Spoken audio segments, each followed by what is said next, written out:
Bom dia, pessoal. Vamos dar início à nossa aula de hoje.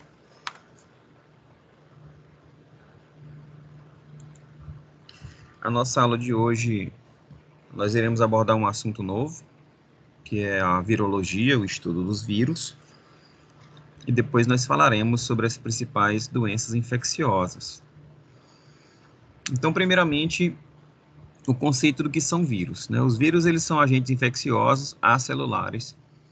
E ele é exceção à regra para organismos vivos, né? Porque todos os seres vivos, eles são constituídos de células, exceto os vírus. É porque são micro-organismos muito simples, mas não quer dizer que eles não causem tanto prejuízo e que eles não sejam tão difíceis de entender.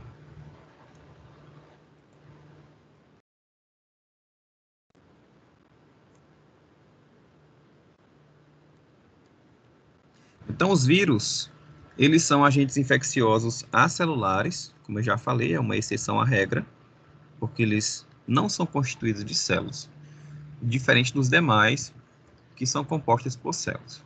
Mas por conta disso, pelo fato dos vírus serem acelulares, eles não possuem organelas celulares.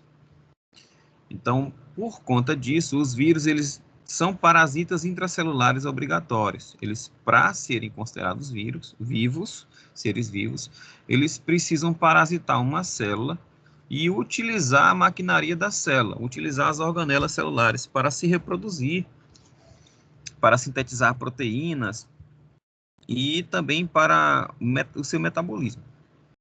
Então, fora das células, os vírus eles são inertes, eles são partículas infectantes, eles não são considerados seres vivos. Porque eles não possuem metabolismo próprio. Mas uma vez infectando uma célula, o seu ácido nucleico, né, o seu material genético, ele se torna ativo e, inclusive, pode se duplicar e formar novas cópias virais. E é por conta dessa característica dos vírus no interior da célula, sua capacidade de reprodução, que eles são considerados vivos, seres vivos. Mas fora da célula, ele não tem essa capacidade, porque ele não tem ribossomos, eles não têm complexo de Golgi, eles não têm mitocôndria, eles não têm como se duplicar. Então, as características dos vírus, eles são parasitas intracelulares obrigatórios, ou seja, eles para serem considerados vivos, para se multiplicarem, eles precisam estar no interior de uma célula hospedeira. Eles possuem um envoltório de proteínas que protege o material genético. Esse envoltório de proteínas é chamado de capsídeo. Esse capsídeo, ele pode ou não ser revestido por um envelope lipídico. Esse envelope, ele é formado pela membrana plasmática da célula hospedeira. Então, toda vez que um vírus ele sai de uma célula hospedeira, ele pode carregar consigo parte da membrana plasmática que vai envolver o seu capsídeo. E isso é uma estratégia dos vírus que dificultam o reconhecimento pelas células de defesa do hospedeiro. Porque essa membrana plasmática, derivada da membrana plasmática da célula hospedeira, ela dificulta o reconhecimento desse vírus pelas células do sistema imunológico.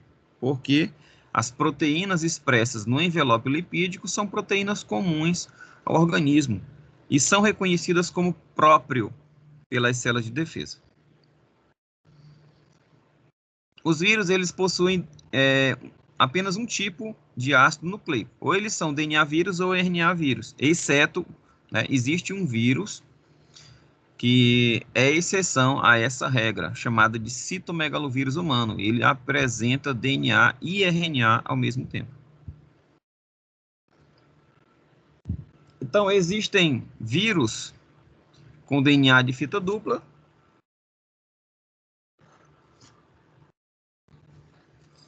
e existem vírus com DNA de fita simples. E também existem vírus com RNA de fita dupla e RNA de fita simples. Esses micro-organismos, eles só se multiplicam dentro das células vivas, porque eles vão utilizar a maquinaria de síntese das células. Eles vão se apropriar eles vão hibridizar o seu material genético com o DNA da célula hospedeira, e a partir daí, esse RNA viral, ele começa então a transcrever RNA mensageiro, utilizando-se da maquinaria celular, das enzimas responsáveis pela transcrição, como a RNA polimerase, e através da produção de RNA mensageiro, esses RNAs mensageiros então são traduzidos em proteínas virais. O vírus ele se utiliza dos ribossomos e do retículo endoplasmático rugoso da célula hospedeira. Esse vírus, né, os vírus, eles não possuem metabolismo próprio, porque eles não possuem mitocôndria. Toda a energia utilizada provém da célula hospedeira.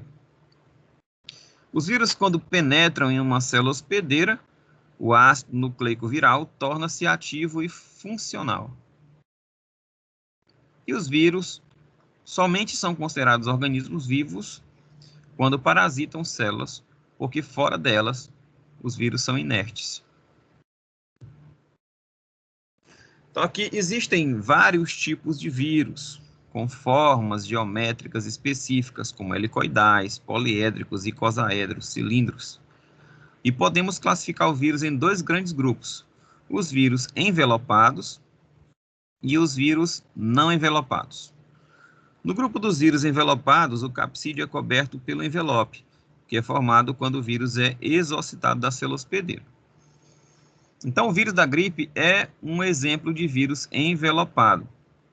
Então, aí nós temos vários tipos de vírus não envelopados, como, por exemplo, o bacteriófago, que tem as fibras da cauda, a cauda, e a cabeça formado pelo capsídeo, e no interior desse capsídeo, nesse envelope proteico, existe a molécula de DNA.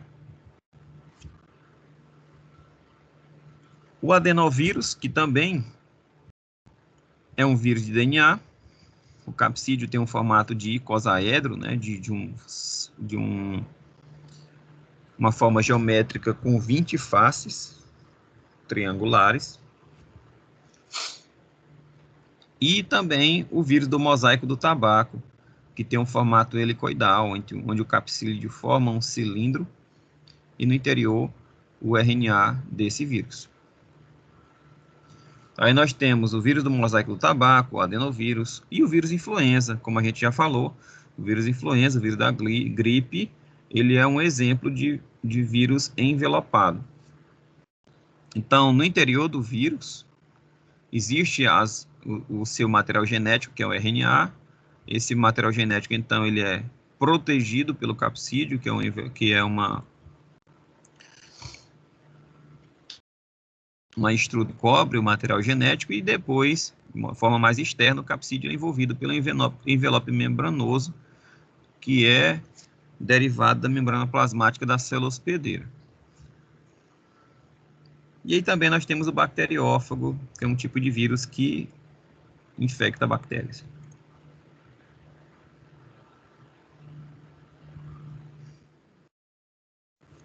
Então, nós temos vários vírus com suas respectivas estruturas, como adenovírus, o vírus influenza, e suas respectivas estruturas geométricas. Então, praticamente todos os organismos vivos, eles podem ser infectados pelo vírus, né? Os vírus podem infectar células animais, vegetais, fungos, bactérias e até protozoários. Então, o vírus é um organismo vivo que só é considerado vivo no interior de células, ou seja, eles precisam das células de outros seres vivos para se reproduzir e para sobreviver. E o vírus, cada tipo de vírus cada grupo de vírus apresenta um tipo de reprodução viral específico. Então, os bacteriófagos, né, os vírus que infectam bactérias, possuem dois tipos de reprodução. O ciclo lítico, né? E a característica principal desse ciclo é que ao final do ciclo a bactéria sofre lise e vai morrer, né? Quando ela começa então a eliminar os vírus que foram produzidos a partir da infecção viral. E o ciclo lisogênico, a diferença é que a célula hospedeira ela permanece viva após a saída dos vírus. Então vamos falar do ciclo lítico e suas respectivas etapas. Então a bactéria ela é composta por alguns componentes básicos, como a parede bacteriana, o cromossomo bacteriano, que é em formato circular. Então, o bacteriófago, ele reconhece a superfície bacteriana e se acopla à superfície bacteriana, fazendo interação de proteínas da cauda com as proteínas de superfície da membrana plasmática e da parede bacteriana. Esse processo é chamado de adsorção, né? O bacteriófago adere à célula hospedeira. Depois do processo de adsorção,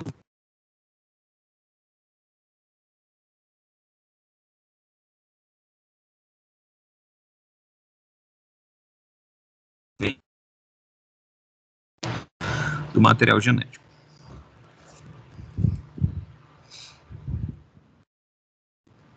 A terceira etapa, ela é constituída pela biossíntese. Nessa etapa, então, o bacteriófago já introduziu o DNA e esse DNA ele se torna ativo e começa, então, a sintetizar componentes virais pela célula hospedeira.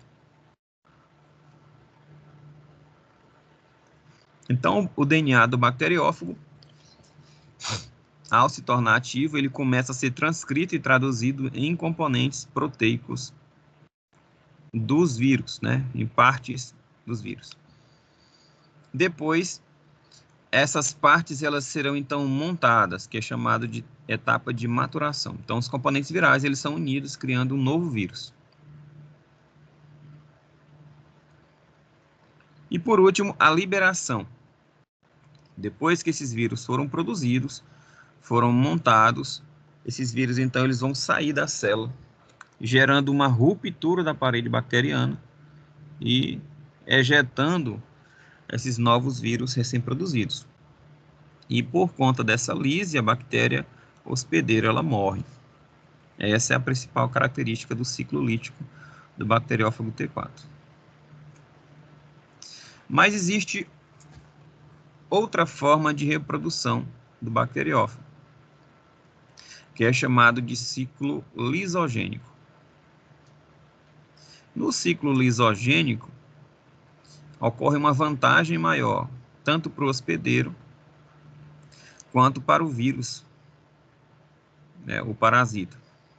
O que acontece? Primeiro, o bacteriófago, ele passa pelo processo de adsorção, né, onde ele se liga à superfície da bactéria, injeta o seu DNA, processo de penetração.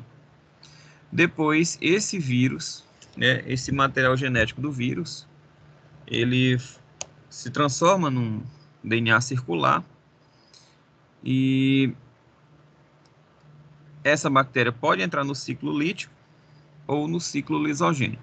No caso do ciclo lisogênico, o DNA bacteriano, o DNA viral, perdão, ele se anexa, ele se recombina com o DNA bacteriano.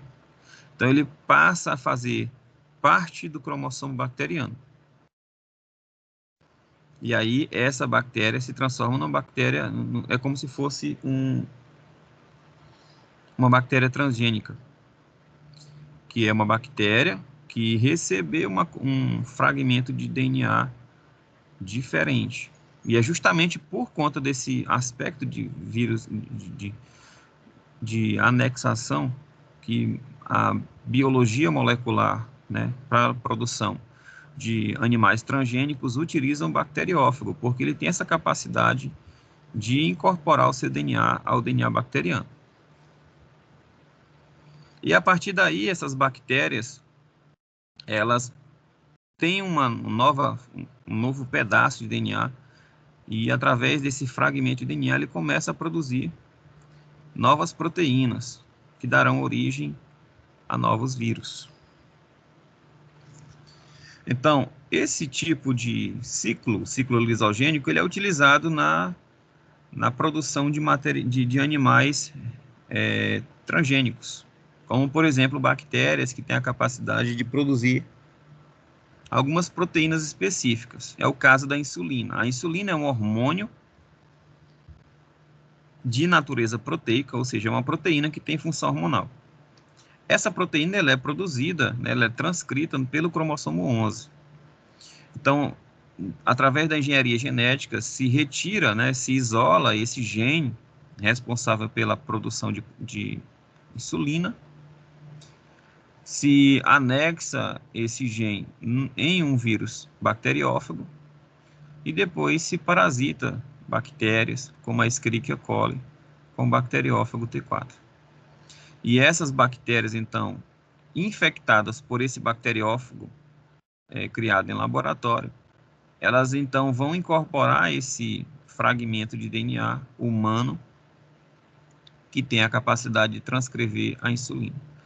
Então, através desse processo de infecção pelo bacteriófago geneticamente modificado, que tem o fragmento do DNA humano que produz a insulina, se cria em laboratório bactérias Escherichia coli, que tem a capacidade de traduzir, transcrever e traduzir proteínas como a insulina, que tem a função hormonal. Então, é assim que se produz hoje, em laboratório, insulina, através de bactérias geneticamente modificadas, feitas através da infecção pelo vírus bacteriófago. Então, o bacteriófago é utilizado como um vetor para a inoculação de um pedaço de DNA a qual se deseja que a bactéria incorpore. Então, aqui nós temos uma sequência de fotografias em microscópio eletrônico que mostra o vírus influenza sendo absorvido e penetrando a célula hospedeira. Então, é uma célula com é um vírus com material externo, um envelope viral, que se funde à membrana plasmática da célula hospedeira e então é incorporado. Então, existem vários vírus com características diferentes, principalmente no que se refere ao material genético encontrado no seu interior. Por exemplo, vírus com DNA de fita simples são encontrados na família viral, chamada de parvovirida. Além desse RNA de fita simples, existem enzimas celulares que transcrevem o DNA viral no núcleo. Existem também famílias de vírus que correspondem a DNA de fita duplas, como a família herpes virida, né, do vírus da herpes, papovavirida e a poxvirida. Além de possuírem o DNA de fita dupla, também tem enzimas que transcrevem o DNA viral no núcleo ou no citoplasma. Vírus que têm DNA e transcriptase reversa, como, por exemplo, a família hepadinavirida. Além disso, eles possuem enzimas celulares que transcrevem o DNA viral no núcleo, e a transcriptase reversa copia o RNA mensageiro para sintetizar o DNA viral.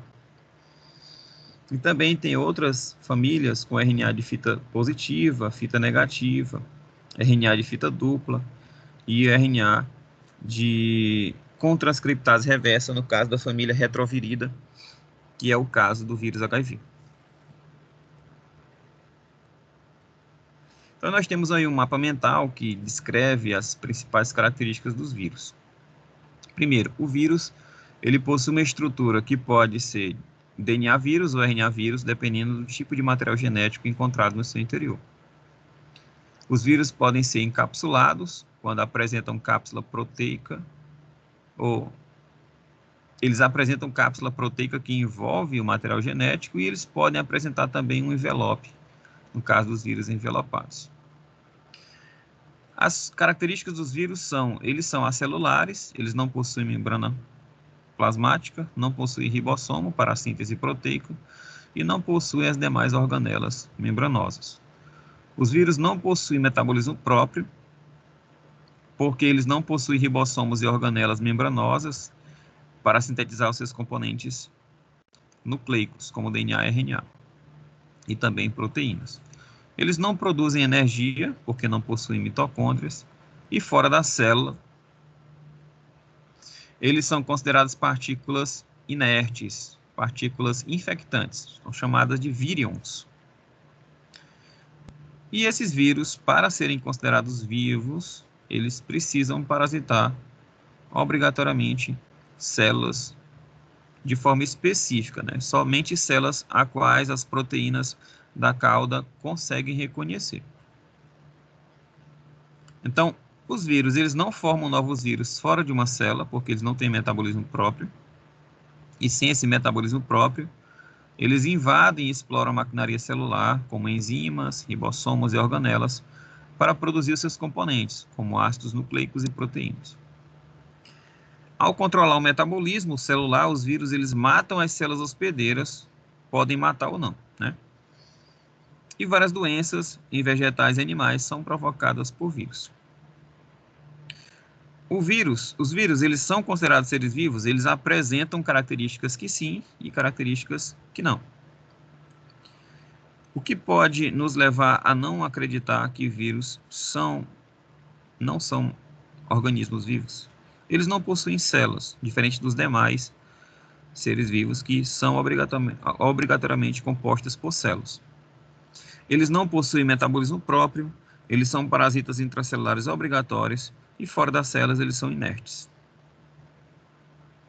Mas eles têm características que nos levam a acreditar que eles são vivos. Hoje a ciência considera os vírus como seres vivos dentro da célula. Então, eles manifestam hereditariedade, então eles conseguem se duplicar e os seus descendentes apresentam características que são passadas geneticamente dos progenitores para os demais. Eles também podem sofrer mutações genéticas, que é o que provavelmente está acontecendo com o vírus SARS-CoV-2, né? Algumas cepas virais novas, derivadas do SARS-CoV-2, decorrente de mutação, estão surgindo em alguns outros países. Eles também sofrem evolução, eles vão se adaptar ao ambiente no decorrer do tempo. E aí uma característica importante é que os vírus, eles não são atacados por antibióticos. Então, doenças virais não são combatidas com antibióticos, porque os antibióticos, eles são direcionados a células, principalmente a bactérias. Então, elas vão agir em determinados componentes celulares que os vírus não possuem.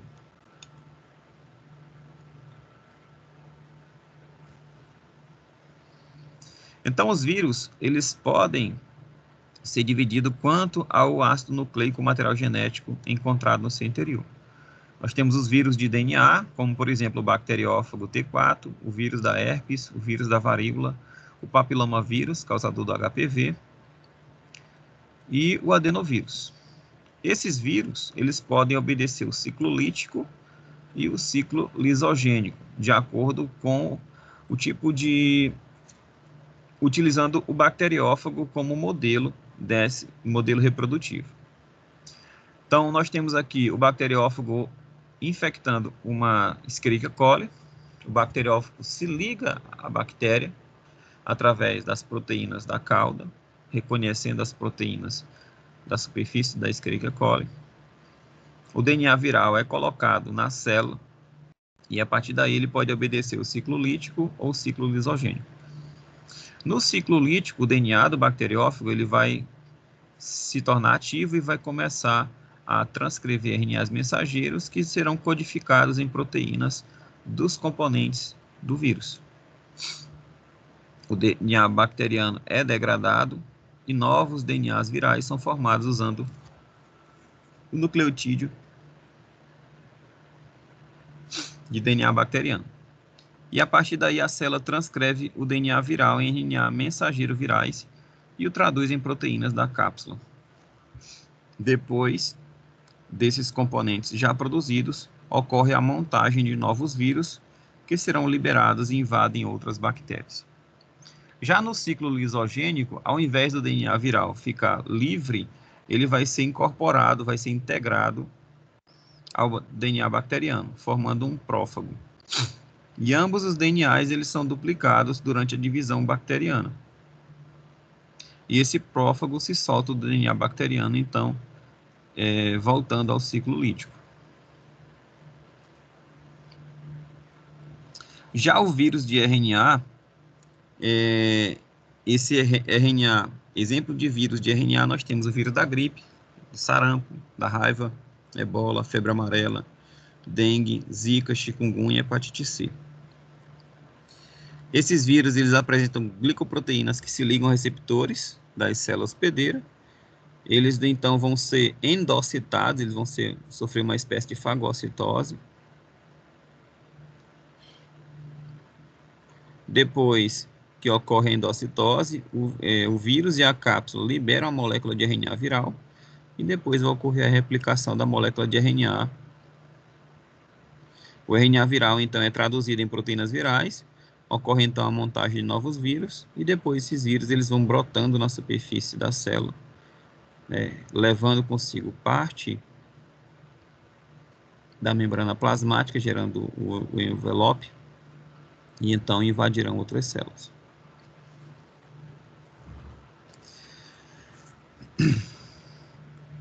Nós vamos falar mais adiante sobre as etapas do ciclo da infecção do HIV. Então, nós temos aqui um modelo de replicação de um vírus de DNA animal, o vírus de DNA que parasita as células animais. Exemplo aí o parvovírus. Então, o parvovírus ele é um vírus não envelopado de DNA. Então, o capsídeo ele se liga à superfície da célula hospedeira porque há interação entre as proteínas do capsídeo e as proteínas da superfície da célula hospedeira. Depois, ocorre então a adsorção e a penetração do material genético juntamente com os capsídeos, com o capsídeo na célula hospedeira. Então, o vírus penetra na célula e seu DNA é desnudado, ele sofre liberação. Depois, esse DNA circular, ele começa então a ser transcrito em RNA mensageiro. Então, uma parte do DNA viral, ele se transcreve, produzindo RNAs mensageiros virais, que irão codificar proteínas virais precoces. E depois esse DNA viral é replicado, as proteínas virais são sintetizadas. Tardiamente ocorre outra síntese de várias proteínas que dão origem às proteínas do capsídeo. Depois de todos os componentes proteicos, componentes virais produzidos, ocorre então a montagem desses vírus, e esses vírus são então liberados por exocitose e estão aptos a infectar novas células. Então, nós temos várias formas de multiplicação por vírus contendo RNA. Então, vírus contendo RNA, ele é mais simples. Mas vírus contendo RNA, eles apresentam etapas diferentes. Existem etapas que são comuns, como o processo de adsorção, mas depois do desnudamento, da liberação desse material genético no interior da célula, os RNAs vírus vão se comportar de maneira diferente, dependendo do tipo de RNA. Se for um RNA de fita simples positiva, a fita negativa é transcrita a partir do genoma viral positivo, e o RNA mensageiro é transcrito a partir da fita negativa. E aí, então, serão transcritos em proteínas do componente viral. Depois, esses componentes eles vão ser montados dando origem a novos vírus que sofrem, então, exocitose. Exemplo aí, nós temos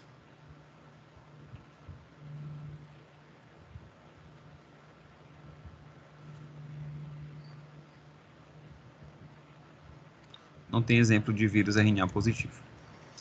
Então, já o vírus RNA de fita negativa, o antissenso, nós temos, por exemplo, a família Picomavirida.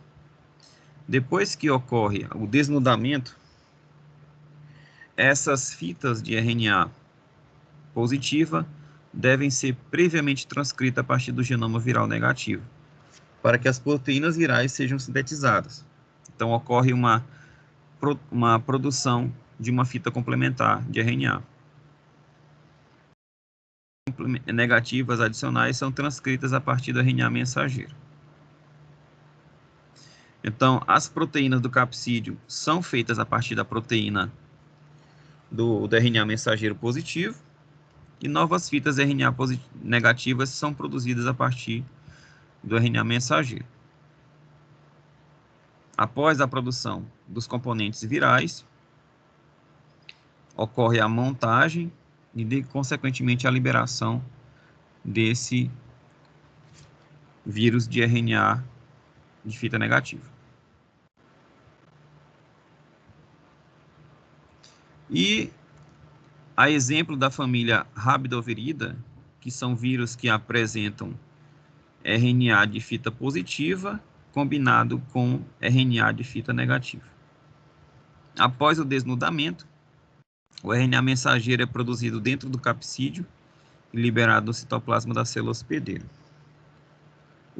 A RNA polimerase inicia a produção de fitas negativas e o RNA mensageiro e as fitas negativas formam o RNA de duplo senso, positivo e negativo, que é incorporado como novo genoma viral, que se anexam às proteínas do capsídeo e RNA polimerase dependente da RNA,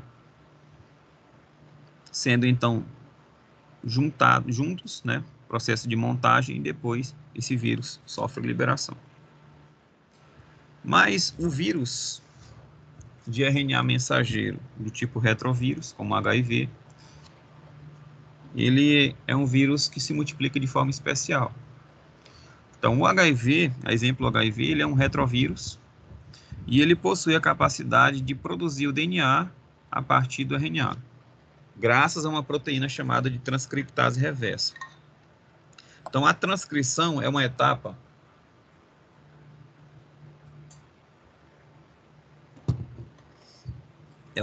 da duplicação de material genético, onde o DNA ele dá origem ao RNA mensageiro. Já a enzima transcriptase reversa, ela faz uma transcrição ao contrário, onde o RNA dá origem a um DNA complementar. Isso graças a essa enzima transcriptase reversa. Inclusive, essa enzima ela é muito utilizada na biologia molecular, justamente para produzir DNA complementar a partir de moléculas de RNA mensageiro. O vírus HIV ele é um vírus envelopado, ou seja, ele apresenta uma membrana glicoproteica derivada da célula hospedeira. E ele possui duas fitas idênticas de RNA mensageiro no seu interior. Então, aqui nós temos as características do retrovírus do HIV. Tem um envelope lipoproteico, abaixo um capsídeo, representado aí por essa estrutura azul, lilás, e no interior do capsídeo, duas moléculas de RNA mensageiro, e compostas no seu interior com enzimas de transcriptase reversa, representadas pelas essas esferas de cores lilás e vermelho. Então, aqui nós temos uma figura que representa as etapas do ciclo do retrovírus. Primeiramente, o vírus livre, ele se adere à superfície da célula hospedeira,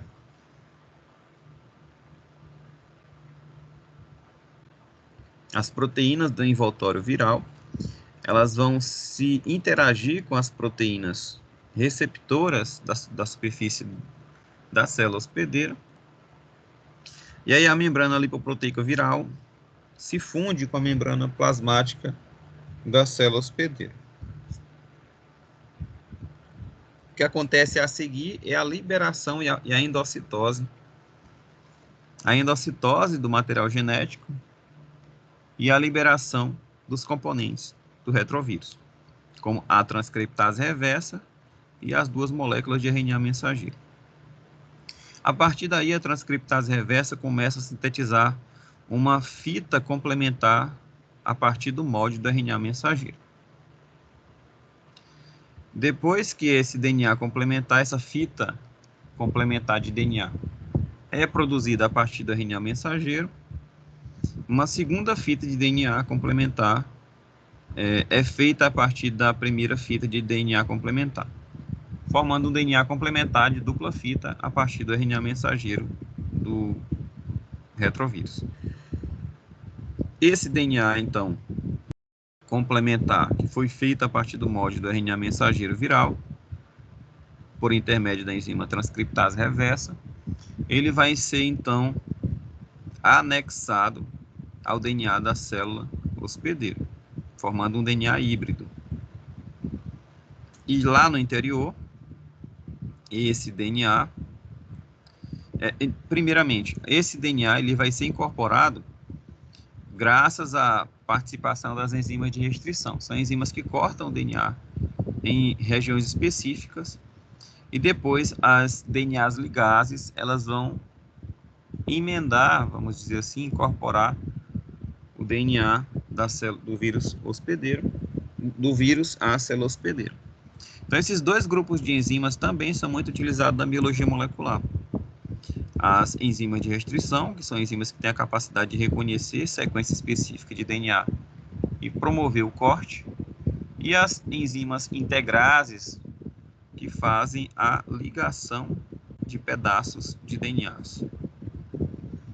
Depois que ocorreu a hibridização do DNA, ou seja, a junção do DNA viral com o DNA da célula hospedeira, essa célula então começa a sintetizar RNA viral e produzir componentes virais, que são então montados, e depois esses vírus, após serem montados, eles sofrem exocitose e se transformam em novos vírus livres. É justamente reconhecendo e entendendo como que esse vírus ele se reproduz, infecta a célula e se reproduz, que são desenvolvidas drogas que são componentes do coquetel utilizado no tratamento do HIV. Então, existem medicamentos que impedem a primeira etapa do ciclo do retrovírus HIV, como, por exemplo, inibidores da fusão, como, por exemplo, o enfuvirtida T20, que impede a ligação do vírus aos receptores da célula hospedeira. Existem medicamentos também que impedem o desnudamento do capsídeo e, consequentemente, liberação dos componentes virais no interior da célula hospedeira, como, por exemplo, a amantadina e a rimantadina. Bloqueiam, então, essa segunda etapa. Depois do desnudamento, essas enzimas, esse componente viral, ele vai sofrer replicação do genoma. Então, existem alguns medicamentos que inibem a DNA polimerase e inibem também a transcriptase reversa para impedir a multiplicação do material genético viral.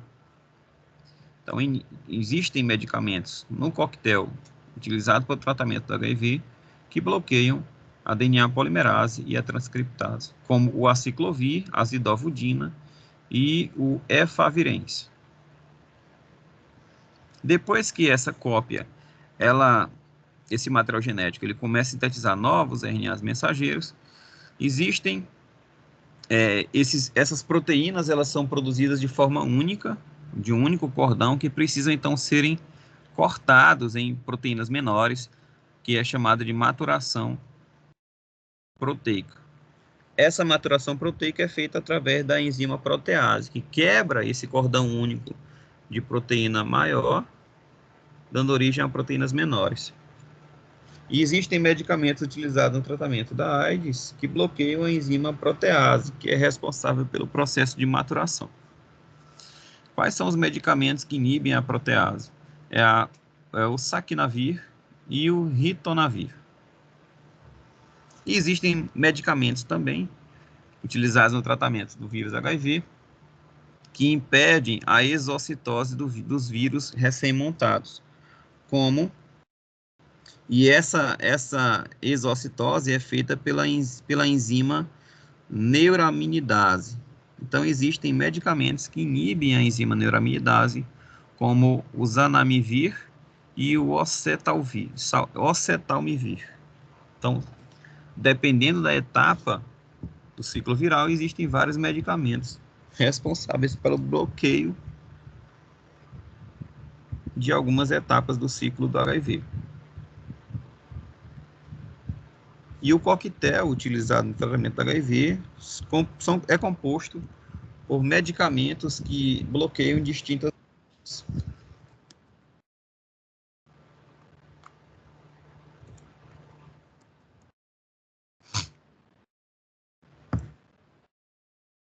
Então, os vírus, como a gente já falou, são organismos acelulares e parasitas intracelulares.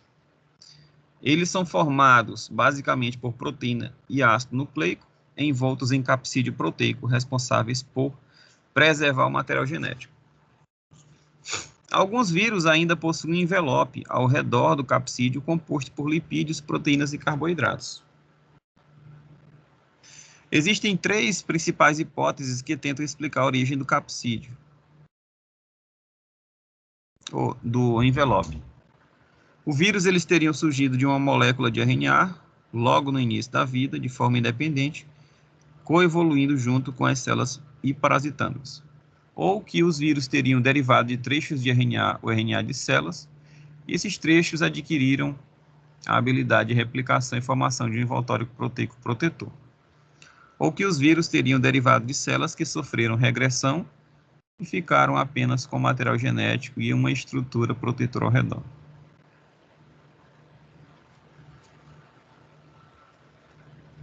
Então, essas são essas 3 teorias de que tentam explicar a origem do vírus.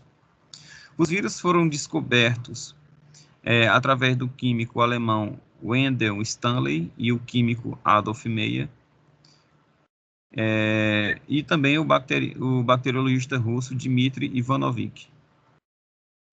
O botânico alemão Martinud, e eles descobriram o vírus através do surgimento do microscópio eletrônico que possibilitou a visualização de vírus pela primeira vez.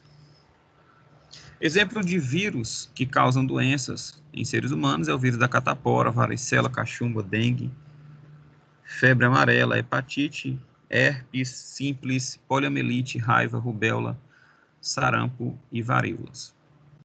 O vírus da AIDS, é o vírus HIV, é um retrovírus envelopado que ataca o sistema imunológico e pode ser transmitido por contato sexual sem preservativo, além de transfusões sanguíneas, transplante de órgãos, uso de materiais cirúrgicos não esterilizados, e também através da amamentação. Já o vírus influenza, ele possui apenas um filamento único de RNA, envolvido por um capsídeo proteico e em seguida por um envelope lipoproteico, e dessa forma torna-se um vírus mutante, já que o RNA, ao contrário do DNA, sofre mutações facilmente. Os tipos de vírus encontrados na natureza. Existe o vírus de bactérias, que são os bacteriófagos, e apresentam 2 tipos de ciclo reprodutivo, o ciclo lítico e o ciclo lisogênico. Vírus que parasitam plantas, em sua maioria são vírus de RNA, sem envelope, e se manifestam a partir de manchas ou declínio na taxa de crescimento, e a transmissão é feita por um vetor.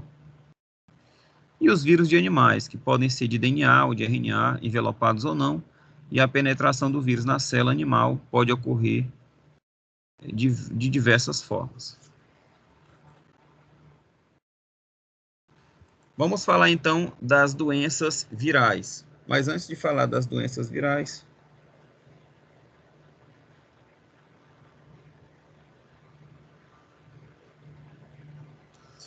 vamos dar um breve intervalo